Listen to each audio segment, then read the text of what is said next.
So this is the last words, absolutely. The last words in this final chapter of Paul. He is imprisoned in Rome for the second time. Now, the first time, he actually was under just house arrest. And so he had to rent a house and probably had guest rooms, and it was a very relaxed environment. It was basically living in a house where he was, couldn't leave the house. But it wasn't by no means a horrible prison condition. And of course, he had his guys with him that were there to help him with the practical areas of life and of ministry. But then Paul, so the book of Acts ends where Paul is released from prison and he goes out and preaches the gospel freely. But we know that there was a second arrest. And this second arrest under Nero was harsh. And he was truly an inmate. And they threw him basically, what's today, you can go see it in Rome. It's a hole in the ground. It's called the Mamertine prison. And it was absolutely horrible and horrible conditions. And Paul was there in this place until he would stand before Nero and then eventually be beheaded. So we read verse 9 through 15. Be diligent to come to me quickly, talking to Timothy. In verse 21, we don't get there today, but he says, come quickly before winter. He adds the time frame. Get here quickly before winter. And then he goes on, for Demas has forsaken me, having loved this present world, has departed for Thessalonica, Crescens for Galatia, Titus for Dalmatia. Only Luke is with me. Get Mark and bring him with you, for he is useful to me for the ministry. Tychicus I have sent to Ephesus. Bring the cloak that I left with Carpus at Troas when you come, and the books, especially the parchments. Alexander, the coppersmith, did me much harm. May the Lord repay him according to his works. You also must be aware of him, for he has greatly resisted our words. So he first tells Timothy, come to me quickly. Now, if you know 1st and 2nd Timothy, he was pastoring in the large church of Ephesus. And he didn't want to pastor. He wanted to be an apostle with Paul. But Paul basically encouraged him and commanded him to stay in Ephesus pastoring. But it was a stretching learning time for Timothy. And thankfully, Paul laid out how a church is to run. So without Timothy going through a difficult time in Ephesus, we would not have much needed instruction on how we are to be as a church. And the word diligent here in the Greek, it literally means to exert one to a very nth degree of your strength. In other words, I know it's not going to be easy, but push yourself and make it happen. Why? Paul was lonely. Paul was a man like you and I. He needed encouragement and affirmation. And he wanted his companion, his son in the faith, his good friend Timothy, to come and be with him before he would die. He wanted to see him before he would die. As we know historically, Timothy did not make it in time. Paul did not have Timothy there when he went through his court and was beheaded. And this is, again, just a practical reminder to each of us. We need each other, right? Just on a human level, we need those words of encouragement, of comfort, of affirmation. We need that touch. We need that hug. We need that person to grab us and hold us and pray for us. We need that in our lives. The Apostle Paul, a mighty, mighty man of God, needed those human things. I believe it from God because we're made in his image. In 1 Thessalonians 5:11, I like the way it reads in the NIV. Therefore, encourage one another and build up each other, just as in fact you are doing. And then in Galatians 6:2, bear with one another's burdens and so fulfill the law of Christ. In Hebrews 3:13, be encouraged one another daily, as long as it's called today, so that none of you have been hardened by the deceitfulness of sin. But he says, encourage one another.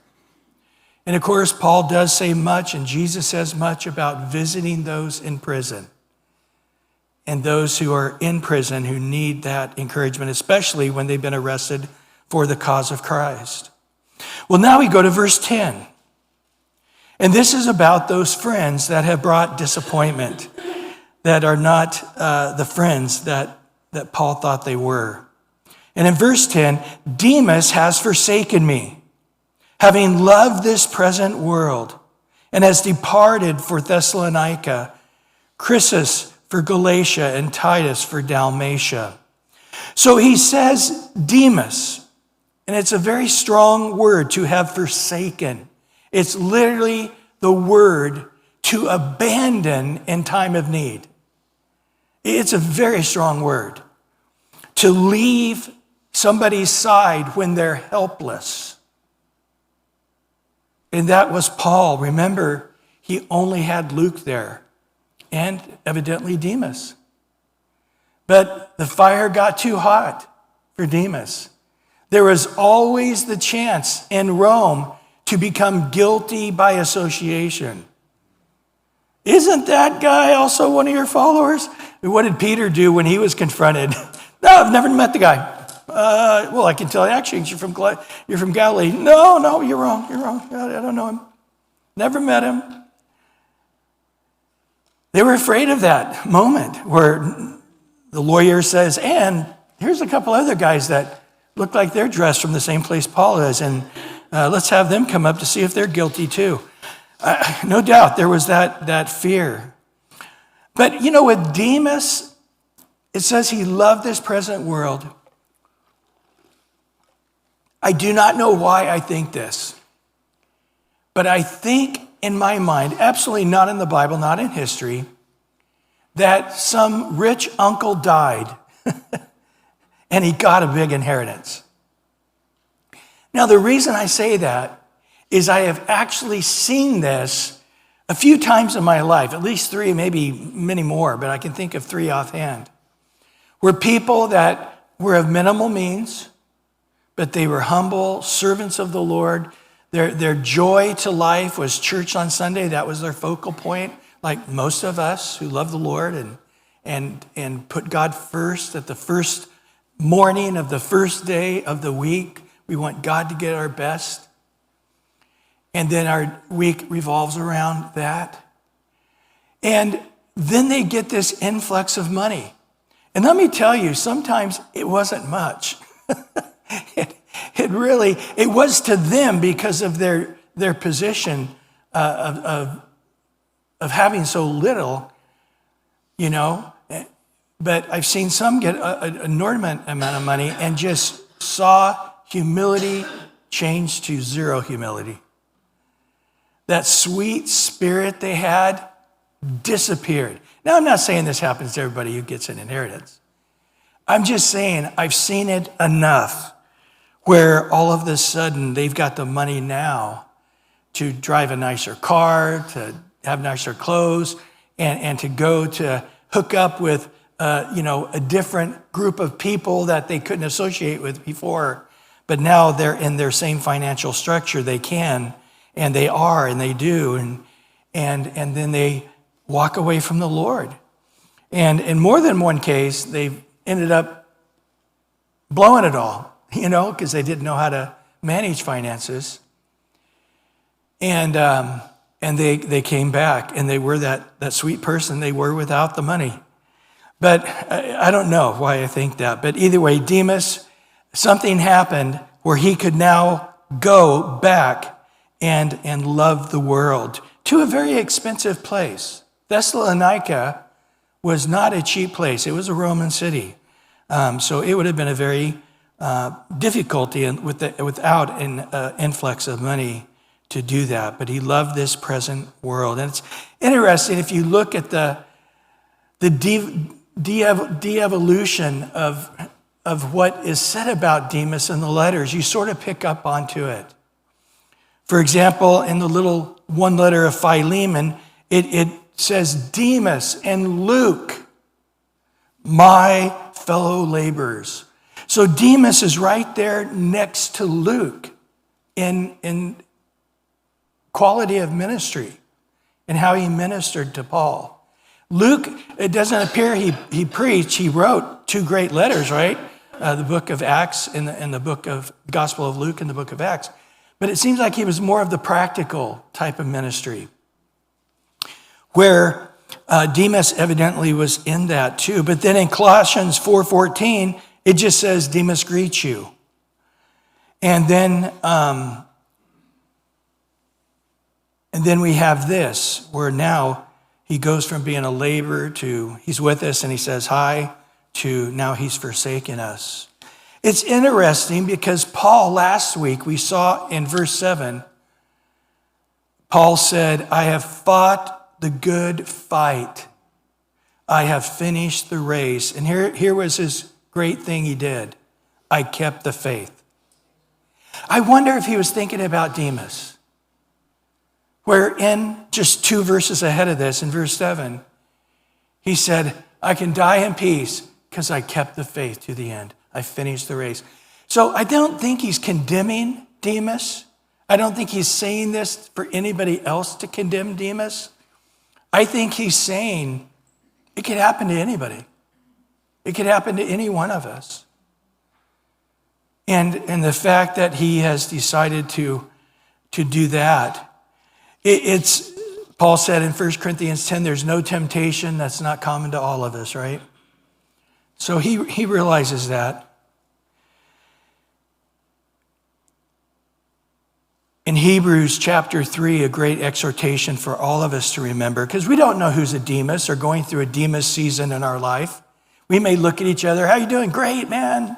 And everything they say, all the buzzwords are there to make it sound like they're in love with the Lord, but you don't know once they leave church that they're drifting away like Demas was. But in Hebrews 3, he says exhortation to Demas's and others who might be drifting away. In verse 12 through 15, beware, brethren, lest there be any of you an evil heart of unbelief in departing from the living God.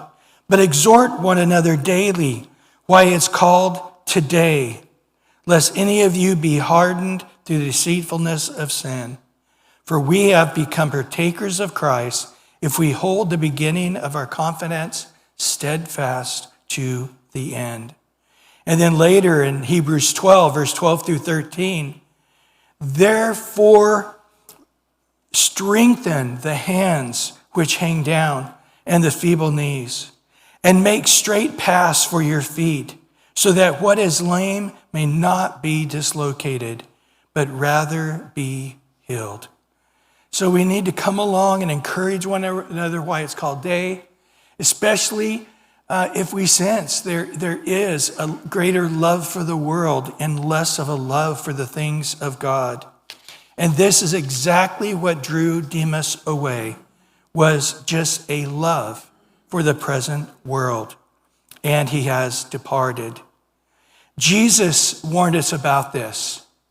In Matthew 13:22, Jesus says, the word goes out and it falls on the street and falls on the thin soil, and it also falls amongst the weeds or the thorns. And he says, now he who receives seed among the thorns is he who hears the word, and then the cares of this life, the deceitfulness of riches, Luke adds, and just a desire for other things. But these things choke the word, and he becomes unfruitful.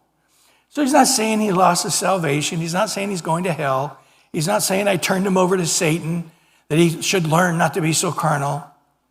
He's just saying he's at a low point right now, where the love of the world is greater than his love for God. Also to remind you, in the same book, Paul said the last days is going to be marked with people who love pleasure more than they love God, which is definitely what Demas did, but we're going to see it in a large number in these last days. John writes this in 1 John 2, verse 15 to 17, those getting swept up in heresy. He says, do not love the world or the things of the world. If anyone loves the world, the love of the Father is not in him. For all that is in the world, the lust of the flesh, the lust of the eyes, the pride of life, is not of the Father, but of the world. And the world is passing away, and the lust of it. But he who does the will of God, what? Abides forever. So abide. What does he say in 1 John 2:28, just a couple verses later? And now, 2:28, 1 John 2:28, and now, little children, abide in him, that when he appears, we may have confidence and not be ashamed before him at his coming. So it comes back to abiding. If there's a love of the world, you're going to stop abiding in Christ. And if Christ is not your treasure, then something of this world is going to become your treasure. Jesus said, where your treasure is, what? There your heart is also. And I've seen it where people begin to date non-Christians looking for a mate. And what happens is the guy puts his treasure in the girl, and the girl puts her treasure in the guy. And it seems to say, well, my greatest treasure is this girlfriend or this boyfriend. And now their treasure is on the things of this earth. And so the fact that they are not paddling in the same direction, they don't have the same spirit, they're not walking in one accord, it's sort of irrelevant because the chief direction in my life is being taken by my heart and the love that's in my heart. And what it was a love for the world. Remember what Paul just said in the last verse we ended on last week. In 2 Timothy 4:8, he said, finally, there's laid up for me a crown of righteousness with the Lord, the righteous judge, who give to me on that day, and not to me only, but to all who what? Love his appearing. Demas loved the world. He wasn't able to disconnect from the love of this world, what he saw, what he heard, what he touched. And the love of the Father began to weaken in his life, and the love of the world got greater, which he could not abide any longer. And John says, abide in him. So when he appears, you don't shrink away in shame at his appearing. And Demas, in essence, is one that stopped the connection. I believe he was saved. I believed he probably had too much of the Lord in his life to enjoy the world and too much of the world to enjoy God. That's a miserable place to be in no man's land, isn't it? The prodigal son spent everything he had, didn't satisfy. Nothing satisfied. Boy, I love Moses. Thinking about Demas and the contrast of Demas with Moses. Remember in Hebrews 11:25-26, talking about Moses, it says, choosing rather to suffer affliction with the people of God than to enjoy the passing pleasures of sin. Esteeming the reproach of Christ greater riches than the treasures in Egypt, for he looked to the reward. Moses passed that test. He literally had comfort and wealth and power and royalty, and he was at the top of the top. But his desire for God was greater. And he didn't want anything to do with the pleasures of this life, that he could have the pleasure of God. He did not want to have the comfort of this life. He would rather have the difficulties of this life with the children of God.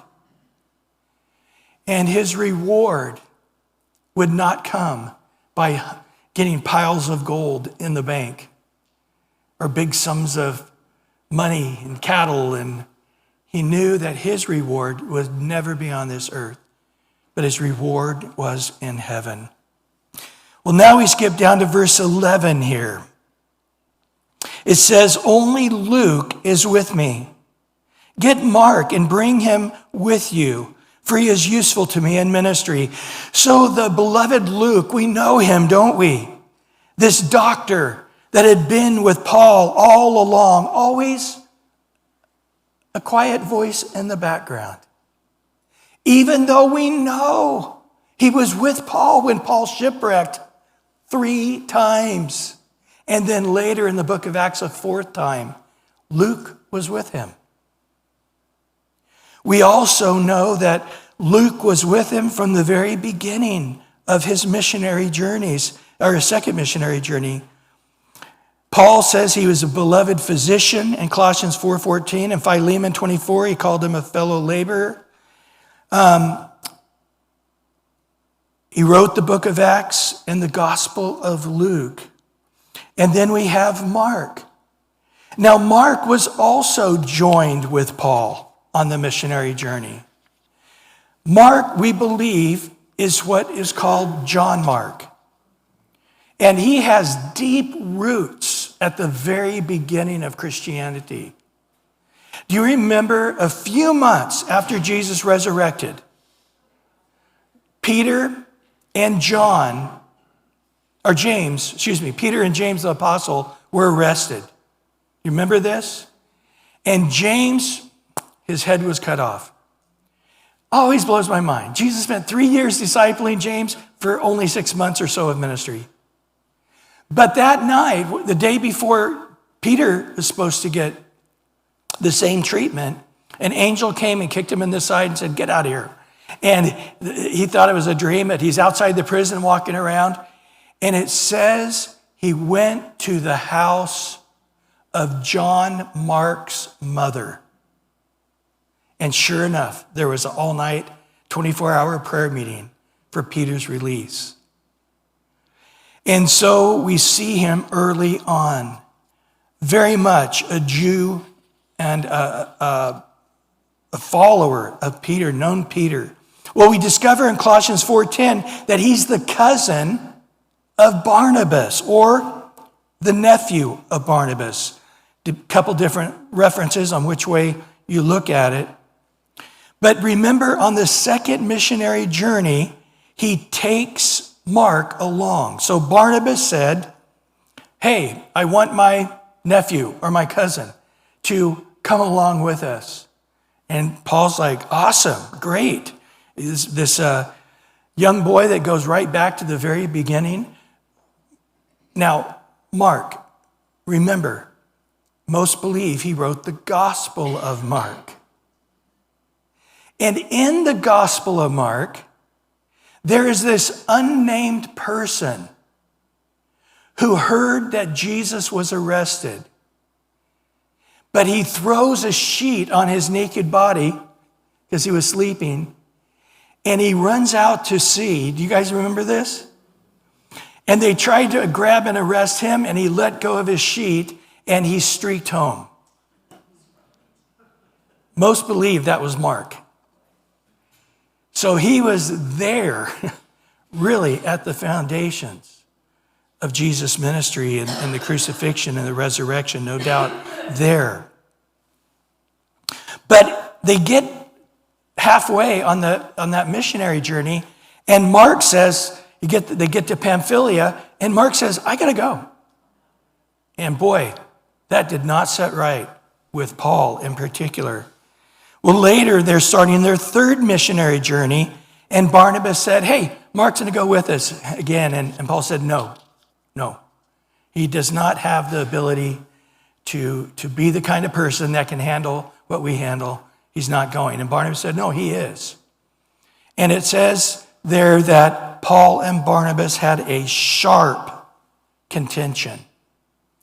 And Barnabas took Mark and he went to Cyprus. And Paul took Silas and Luke and others, and they went on their missionary journey. Now, tradition tells us that Peter became his discipler. It tells us in 1 Peter 5:13, he says, and I greet you as so does my son, Mark. So like Paul had Timothy, it appears that Peter had Mark, which I think could have been the reason he departed that first missionary journey. Because if Mark was wrestling with being a Jew first, as Peter did, do you remember what happened in Galatia? Peter, every time the Christians from Jerusalem came up and visited in Galatia, all of a sudden Peter got kosher. And as soon as they left the next morning, hey, I'll take some of that bacon. And even Barnabas got caught up in that hypocrisy. So it seems that Barnabas and Mark, in my estimation, as well as Peter, because finally, Paul just said, Peter, you've got a ministry to the Jews, but my ministry is to the Gentiles, and it's just going to look different and feel different, and you're not going to be comfortable with it, and I'm not comfortable with yours. So we decided that he would go with his ministry, and I blessed him in his ministry to the Jews, and he blessed me in my ministry to the Gentiles.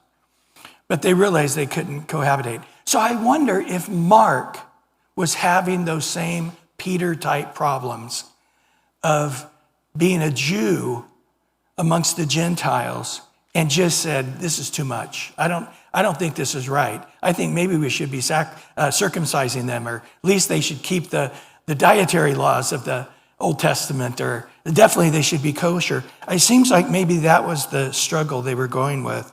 I don't know for sure. But when Paul writes the book of Philemon, he mentions that Mark was with him and was ministering to him. And now, in his second imprisonment, remembering how Mark was so helpful in his first imprisonment when Mark was there, he says, Timothy, when you come, bring Mark with you. I'm so thankful that we serve a God of the second chance. And I love the fact that Paul and Mark's fellowship was reinstated, restored. That's such a wonderful thing. But at the same time, the video camera went off of Barnabas. We don't know anything more about him. The video camera stayed on Paul. And that Paul's ministry is what we know about. So it seems in one sense that Barnabas maybe was wrong in this. Most people say, well, Barnabas was just so gracious, everybody loved him, and Paul was less gracious. That's the story. But I wonder if it just wasn't God's will. It just wasn't God's will for Barnabas and Mark, who had more of a Jewish flavor and followers of Peter. They needed to go there and do that rather than be at odds with Paul and his very Gentile ministry. Well, skipping back up to verse 10 and then looking at the verse 12 together, I want to look at a couple other guys here. Crescens for Galatia, Titus for Dalmatia, and then in verse 12, and Tychicus I've sent to Ephesus. So it seems like Crescens and Titus, they said, I need to go do this ministry, Paul. Love you, praying for you, but I got to go. And Paul said, bye-bye. But yet, Tychicus, he sent to Ephesus. Why? Because he wanted Timothy to come. So somebody needed to be there to pastor and oversee the church. And many think that. So to try to give you a little picture of it, we got a map for you today. Voila, map number one. So here is Italy, guys, and here is the foot right here, and here is Rome, okay? Yeah, this is right. What's that? Yes, where is Rome? Is that the foot of Rome there? Okay, no, hang on though, leave it there. Here's Greece. I believe that's correct. I believe this is Italy. This is the Aegean Sea, and this is Ephesus, and Troas is about here. This is the area of Galatia in Turkey today. Israel is down here, and then right here again is Europe. So up here is Constantinople or Istanbul today, and the bridge that goes across and takes you into Europe here. Okay, go to the other map and you'll see it. There's Cyprus, the island Cyprus. So there's Rome, okay, and here is the Adriatic Sea. That was the wrong map a minute ago, sorry. So here's the Adriatic Sea.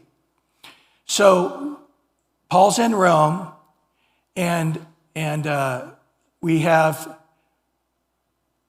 this is the area of Galatia up here, which is in the middle of Turkey today. And here's Thessalonica. And so we read here, let me go back over here and read it. So Crescens goes to Galatia, which is this region up here, not a church. There we go. And Titus goes to Dalmatia. Let's look back at that same map. Same map. Go back to the same map. So right here, this is the coast of Dalmatia. This is, you got Hungary, and then you got Croatia. And this, I've actually summered 3 different times right here on the coast in Dalmatia. Right here is Split, which is the capital, and a lot of historic things happened there in Split. But you go straight across and you're at Rome from Split. But so he sent, let me go look at my scriptures here. So Crescens he sent to Galatia, and Titus he sent to Dalmatia, or went to Dalmatia, and then Tychicus he sent down here to Ephesus. Okay? And then this up here would be Thessalonica, the church of Philippi, and those churches in, not Thessalonica, the churches in Europe. There we go, right there. And here's the island of Crete, and then we missed, Israel's down this way more. So anyway, I tried to give you, I needed to get different maps, I think, to make it a little clearer. There were so many to choose from, but hopefully that totally confuses you. That was the goal. Okay. So we do have these guys mentioned in the Bible. Titus, the very next book we're looking at, who was in the island of Crete. The last island I showed you is where Titus had been pastoring there. And then Tychicus in Ephesus. Tychicus was mainly the courier. He's the guy we have mentioned several times who's bringing the letter of Paul to all the various places, including to Timothy. And there's many things written about Tychicus. We see him several times mentioned in this scripture. And Paul calls him a beloved brother, a faithful minister, a fellow servant of the Lord, and many other things. Well, now we come to verse 13. Bring the cloak that I left with Carpus at Troas. Let's go back to the map one more time. Can we do that, Kirk? And so here we are. Okay, we're going to Troas. So here's Ephesus right here. Troas is right here. Now, do you remember that missionary journey where Paul had his big band with him, and they leave Antioch, which is right here. There's several Antiochs, but this is Antioch they leave. And they travel with this great host of great evangelists and missionaries and apostles. And God says, no, you can't speak. And then he goes up to Galatia. God says, no, you can't speak. He goes into Bithynia area. God says, no, you can't speak. And he finally just settles here at Troas. Do you remember? And then God speaks to him. And there is this guy from Macedonia over here in Europe who is saying, come here and help us. And he gets over there, and it's a lady, not a guy, Lydia, who's actually from Ephesus, which God works in mysterious ways. And then he started these churches here on the edge of Europe, which as far as Paul's ministry goes. So he tells Timothy, who's in Ephesus, to go to Troas, which wasn't a small trip, wasn't a short trip, and get his coat. And then evidently Mark might have been there as well. Grab Mark and bring him with you, and then come to Rome. So if you try to travel this way, up and around, this way through Europe to Rome, that's about a year's journey. Okay? By horse, camel, however. If you were to come from Ephesus, you wouldn't travel from Troas, I don't think, but from Ephesus, you would take a boat to get to Rome. And if you do it before winter, as Paul says, it's anywhere from 2 months at the shortest to be up to 4 months. But if you go during that winter time, yeah, right here, Ephesus. If you go during that winter time, as Paul knows, who got shipwrecked 3 times, it could not go well. And so it's interesting that he tells him to go to Carpus's house in Troas to get that cloak and the books and the parchments. So what many speculate is, which I think is correct, Paul got arrested in Troas on the second arrest. We don't know this for a fact. But in the Roman laws, when the Roman soldiers arrested somebody, all of their possessions were the soldiers. It was their booty. They got to keep that. So Paul, rather than letting his cloak, probably a secondary cloak, a more one to keep you even warmer, a cloak on top of your coats, maybe like a poncho or something, and his parchment and books, which probably had great value, he gave them to this guy to hold so they didn't get stolen. But now that he's in prison, he can have these things brought to him as it's a gift, and he can keep them. Now, the question here is, couldn't Luke just go to the cloak store and buy him a cloak? Or somebody else? Why is it that he's having to wait till Timothy brings this cloak? Well, one is if he's going to get the parchments and the books, bring the cloak also. It's there with you. Or it could have some other greater significance.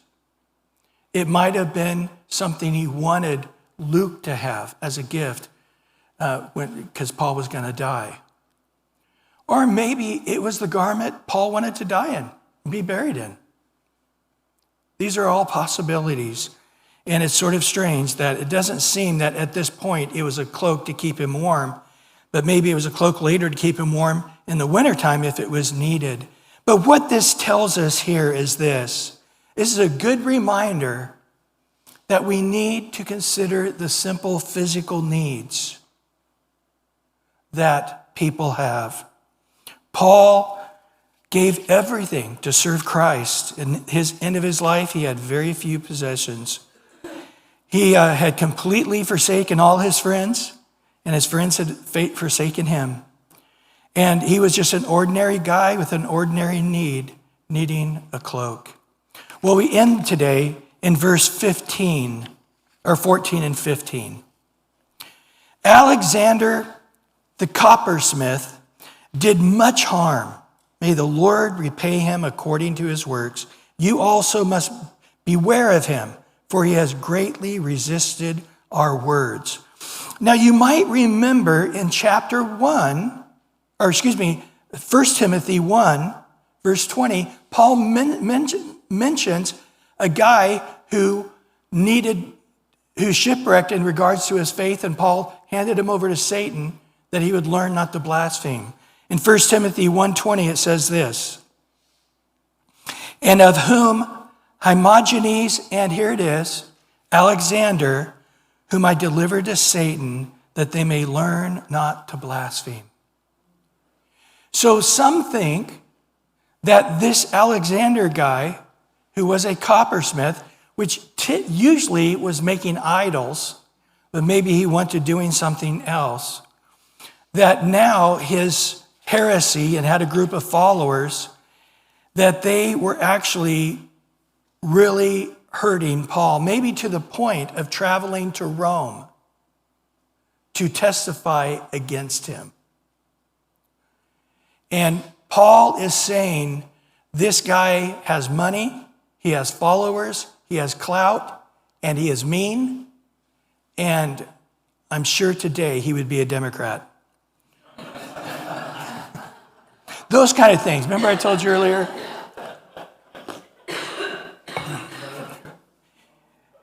And he warns him that you need to be aware of him and what's going on. Psalms 62:12 in the NIV, I like how it says, with you, Lord, is unfailing love, and you reward everyone according to what they have done. Paul doesn't say, I hate this guy, I hope he burns in hell. He doesn't say he's not a Christian. He's just simply saying what he's doing is foolish and hurtful to me and my ministry. And since you are by association with me, Timothy, no doubt he may also try to bring false things against you as well. Now, I have seen many times, I've had to help pastors out. More than one time, Chuck called me and asked me to minister to somebody in our region to go to try to help them and their church through a difficult time and give him updates on it. But I've seen it myself where people who were once great friends of the pastor and of the church, something got stuck in their craw and their brains just sort of flipped. And they just started saying horrible things about the church and about the pastor. And some of them were just brutal, which, again, you would think nobody would believe it, but yet there's always a percentage of people that will get spooked. There's always a percentage of the sheep that'll run when they hear fire. But I've seen them say of the pastor that he is womanizing, to stealing money, to, the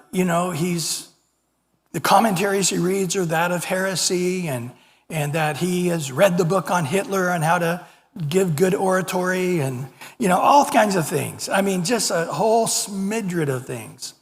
And I would have to chase them down and talk to this guy going, you know what, 2 or 3 witnesses, every fact is established, tell me. And I'll tell you what, 90% of the time they're like, well, I don't even really think the pastor did it.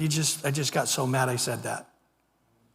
And it's like, well, you need to get the word out that that's the fact, because you have shaken people's faith. And let me tell you, Jesus said, be better for you to put a stone around your neck and throw yourself in the ocean than to stumble one of these little ones. But you've stumbled people from going to church now. And if they do go to church somewhere else, they're always going to have this thing in the back of their mind wondering if this new pastor is as bad as the last pastor. Interesting, when I first started pastoring, within the first few months, Jimmy Swaggart fell. And then a short time after that, the PTL group, Tim and Jamie Baker fell, and a few of them. And here I was, 24 years old, been pastoring a few months, and everybody's giving me the eye, like, And I talked to everybody was like that. Everybody in the church was suspicious of, was there a secret life behind the pastor? And we just had to walk through it. But it was a very miserable few years. And then when people started coming back, it was again having to gain that trust again. So I don't know what this guy was up to, but Paul didn't wish him ill, but he did say, God is gonna, people that want to divide the church, 6 things God hates, yea, the 7th is an abomination, to bring division amongst God's people, Proverbs 6 says. And Paul, like Jesus, just said, Father, into your hands, I give this to you. You deal with it as you will. And that's all you can do. And I have seen people that have done me great harm. And years later, they come back. They're now living somewhere else, and they visit.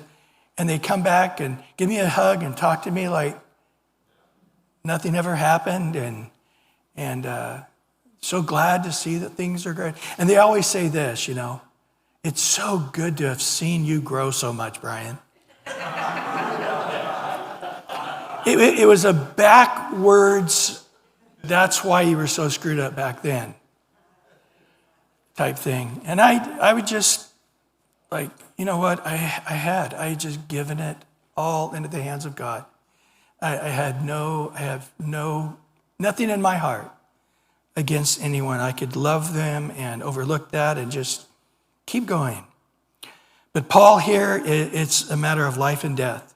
It seems like this guy was part of the reason Paul was found where he was found, arrested where he was arrested, and this guy now is going to make sure that Paul dies for being a heretic in his mind. In Romans 12:17, Paul says this, repay no one evil for evil.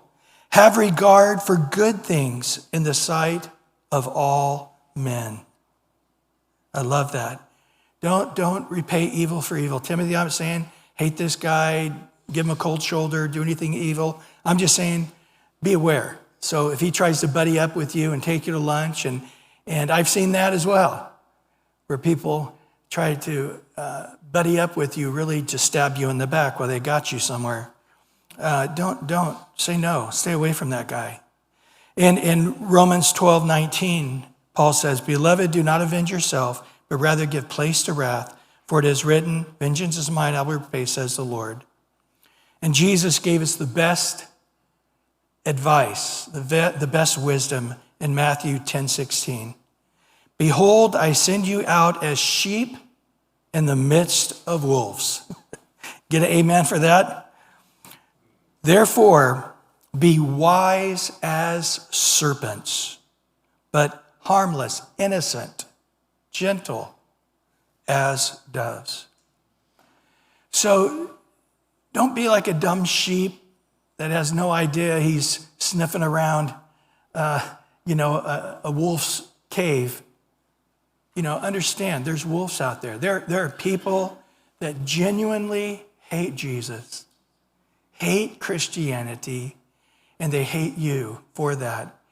And Satan is a pro at manipulating people from within. What did Paul say to the Ephesus church? I fear for you now that I'm leaving, that those in the church and from without who want to bring you into their proselytization and then pervert the gospel of Christ and you follow them. I have a great fear that's for sure going to happen. Sometimes Satan spends years manipulating, setting things up, getting bitter people. 99.99% of the time, these people who cause problems, cause division, and I am sure that this copper maker, Alexander, was the same. They had a bitter relationship with their dad. It's amazing. Bitterness. When I would go to a board that was hating on the pastor, and after they would spew all of their stuff, some of these pastors I knew very, very well, and it was like, this is absolutely not. It's the opposite of who they are. But I would listen to it, and then I would simply ask, how is your relationship with your dad? How is your relationship with your dad? Every single time, 100%, they would say, well, I never got along with my dad. And when I would start asking the questions, they were still bitter towards their dad. Let me tell you what happens when you're bitter towards your dad. The next person in authority over you, that bitterness goes on them. So if it's a teacher or a boss or in the military, and you keep destroying relationships because that bitterness will creep back up to the top, and you see that boss as the same horrible, evil guy as my dad. Now, they haven't necessarily made those connections. And then this guy over me in the military, he is the horriblest person that's ever lived, and that's why I got to get out of the Navy. And this college I went to, this professor, he's the biggest idiot. And the guy, and then if they make it to church, guess what happens? It all comes on the pastor who's in an authority over their life. And this is often the very key of why marriages break apart, is because there's that unresolved issue of bitterness. And especially if somebody, a lot of these guys looked at Paul like their father in the faith. I remember being at a pastor's conference, and one of Chuck's assistants got up and said, guys, and there's probably 3,000 pastors there. He said, guys, Chuck loves you all, but he has 4 kids and he can't have 3,000 more. Don't have the expectation that Chuck can be there personally for every single one of you. It's impossible. But there were guys getting bitter and leaving the Calvary movement because they had an expectation that Chuck couldn't fulfill. Now, I do not know what was happening on that. I know Chuck saw me as a son, and that was plenty fine with me and Chuck. But that was a joke. Anyway, so what did we learn today? Number 1, we need each other. Jesus placed us into a body of Christ. He didn't put us in a solo camp, did he? Now that you're saved, you're by yourself up here in the woods. Be a hermit for Christ. No, he placed us in a body of Christ. Secondly, we need to be thankful for those who stay faithful to us and the church and the ministry. And we had our board meeting last night, and Jenny and Kirk and Dennis and my wife were there, and just said, on behalf of the church, thank you guys. Thank you for being there for these guys. Dennis has been here 28 years now, right? And for many of them, well over 20 years, just plugging away, being faithful. And then the third thing is we need to continually encourage each other, because we don't really know if somebody is about to be dislocated. We don't know if their feet or their hands are hanging down or about dislocated unless God gives us a word of knowledge on that. We just need to assume that everybody is faltering or struggling or needs encouragement, because we always do, don't we? And the fourth thing is we have real enemy Satan, and he is able to manipulate people in the church and outside the church to attack us and hurt us. We need to be wise as serpents and innocent as doves.